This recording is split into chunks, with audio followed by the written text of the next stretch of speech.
This is CBS. News 7 Nightscene is next tonight. What evidence is admissible and what is not? The state Supreme Court rules in the Elizabeth Manning case today, and we'll have the report. Then controversial cures. They're in part 2 tonight of The Quicksilver Connection. Also tonight, another crucial day for the ERA, and Colorado's Pat Schroeder is at the front of the battle. We'll hear from her tonight. And the scoreboards, as well as the Nuggets and Celtics, get a workout at Big Mac. It all starts 60 seconds from now on Nightscene.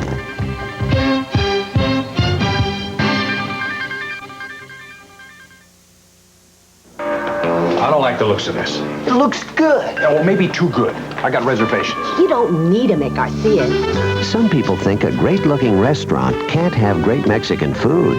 They haven't been to Garcia's. It sure is pretty. You can't eat pretty. Because if you think our restaurant looks good, wait till you try our food. Come on, admit it. The food is great. Don't bother me while I'm eating. Garcia's of Scottsdale. When you're a pretty Mexican restaurant, you better be good. There are lots of places to vacation, but only one Hawaii, and United brings it alive. It's hotter than Jamaica, cooler than the Caribbean, friendly natives, bluer than the blue Aegean, bigger than Bahamas, more mystery than Mexico, sunnier than San Tropez, gotta be the place to go. For all the vacations you've ever dreamt of in one place.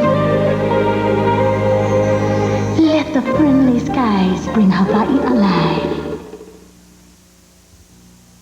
You're watching Channel 7, KMGH TV, Denver.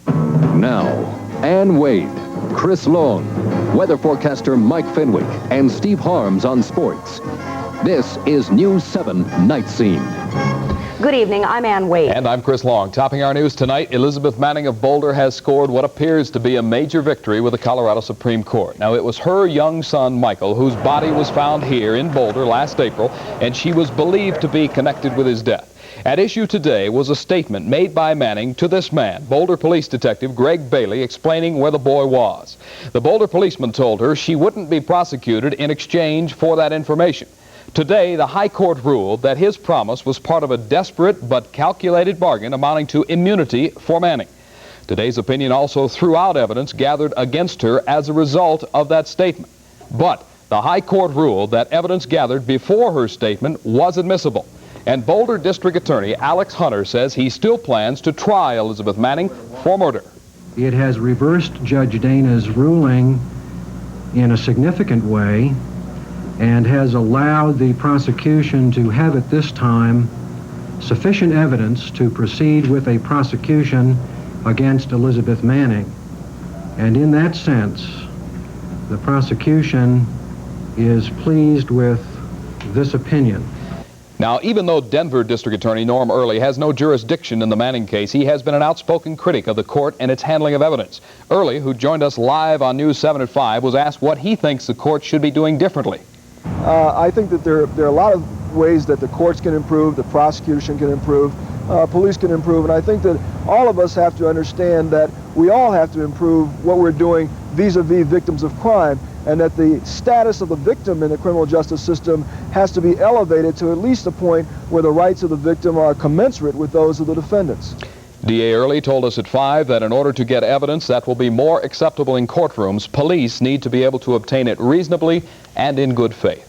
Kris, in Denver, an eyewitness took to the stand in the Vernon Templeman murder trial. Restaurant manager Ken Kirkendall testified that he saw Templeman lean out of a car window and shoot Colorado Springs officer Mark Dabbling with a sawed-off shotgun. That took place on December 6th.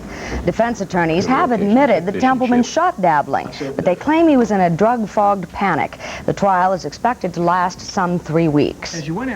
Meanwhile, Denver police think the disappearance of this man, 29-year-old Michael Lockery, just might be related to last week's murders of 2 parking attendants at Bobby McGee's restaurant. Lockery disappeared October 17th from the Woodstream Village Apartments. His apartment was found ransacked. And the body of Airman Michael Ray, one of those attendants shot, was also found at the same apartment complex. Police will not comment on that connection, but they do say their investigation is continuing. And Robert Stinnett was sentenced to a total of 50 years in prison today on a number of charges. He was first convicted of raping a woman in front of her family last December. He was also convicted of shooting and killing another woman and wounding her fiancé last January. A small airplane with 4 people on board from Cortez, Colorado is still missing tonight. Searchers expanded the area being looked over today in the Central Rockies near Leadville. A Colorado Civil Air Patrol official says the plane's white color will make it hard to spot in the snow-covered mountains. The 4 men aboard were returning to Cortez from a hunting trip in South Dakota. The Quicksilver Connection, that is the title of our 5-part special assignment series all this week on the troubling prospect of a link between common tooth fillings and catastrophic illnesses. Tonight, Tom Bearden continues his report with a look at the controversial cures achieved by a Colorado Springs dentist. Her name is Robin Leedy. She's 20 years old and she works at a guest ranch in the foothills west of Pueblo. She appears to be a healthy, well-adjusted young woman. But 3 years ago, Robin Leedy wanted to die. This is how Robin looked in December of 1980. An outgoing, popular high school senior had something seriously wrong with her, something medical science could only diagnose as nerves. She missed that whole first semester. Of her senior year? Of her senior year, and then she went just a half a day. Robin's mother told me she took her daughter to 17 doctors over the course of 6 terrifying months. I don't think there was a night that went by that she didn't cry, and she'd say, "Mom, I know that they think there's nothing wrong with me, but I'm not going to be here very long."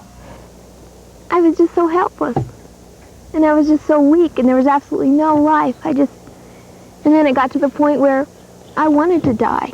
It was like, I'm so tired of suffering. Robin's illness ravaged her family.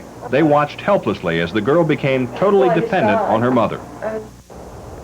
I remember she slept with me for 3 or 4 months, and it was just like, "Mom, don't leave me, don't get out of my sight," because I was so afraid. But because all the tests came up negative, the final recommendation was to put Robin in a mental institution. Bev Leedy adamantly refused to do that and continued to seek help. She found it in this man's office, Dr. Hal Huggins, a Colorado Springs dentist. He's been doing clinical research on his theory that the mercury, which forms part of the ordinary silver tooth filling, may be poisoning people. It wasn't until Huggins told her he suspected her fillings that Robin realized her illness began on the same day she had some cavities filled. But science doesn't find Robin's case convincing by itself. We can't simply look at one case in terms of changing policy or what is looked at for the entire public. Dr. Edgar Mitchell heads the Council on Dental Therapeutics of the American Dental Association. He and his colleague, Dr. John Stanford, say there is no scientific evidence to support Dr. Huggins' contention that fillings are responsible for Robin's or anybody else's problems. Dr. Huggins disagrees. There are hundreds of dentists in the United States who do the same thing I do and get the same results. I'm not sure what it is that they're asking for confirmation. I think confirmation means that they have to do it. But if they're not looking at the same thing that I'm looking at, they're not going to find it. A growing number of dentists, like Aurora's Don Vollmer, have stopped using amalgam entirely. The majority remain skeptical, but not Robin Leedy. There are some who say Dr. Huggins is a quack. What do you think? Well, he saved my life, and I don't think anybody who saves somebody's life is a quack. Tom Bearden, News 7 Nightscene. Tomorrow on Nightscene, what is and what is not being done about the fears surrounding silver amalgam when our series, The Quicksilver Connection, continues.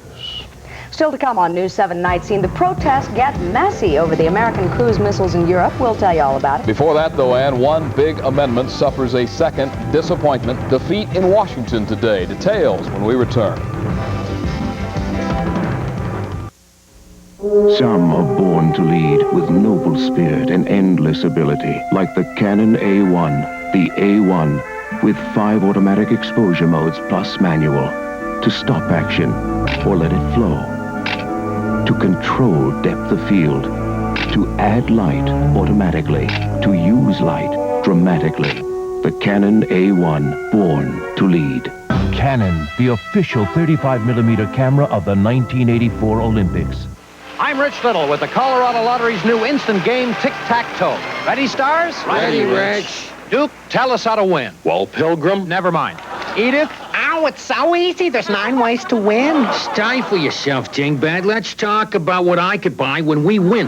One could win $20,000 instantaneously.